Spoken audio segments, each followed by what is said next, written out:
राष्ट्रीय आय का मतलब है किसी देश के निवासियों द्वारा एक साल में अर्जित कुल साधन आय का योग।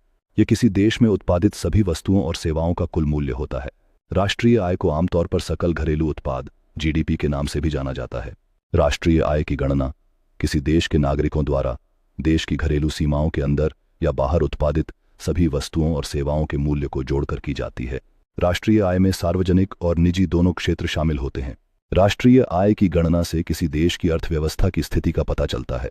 राष्ट्रीय आय की गणना से सरकार को नीतियां और कार्यक्रम बनाने में मदद मिलती है। राष्ट्रीय आय का अनुमान लगाने के लिए व्यय और बचत को जोड़ा जाता है। राष्ट्रीय आय का अनुमान लगाने में सांख्यिकीय कठिनाइयां आती हैं। सभी देशों में राष्ट्रीय आय का अनुमान लगाने के अलग अलग तरीके होते हैं। भारत में राष्ट्रीय आय की गणना केंद्रीय सांख्यिकी संगठन करता है। भारत में राष्ट्रीय आय की गणना के लिए विभिन्न सूचकांकों का इस्तेमाल किया जाता है।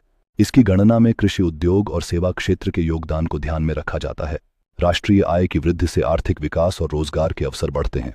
राष्ट्रीय आय के आंकड़े सरकार को सामाजिक कल्याण योजनाओं को लागू करने में भी मदद करते हैं।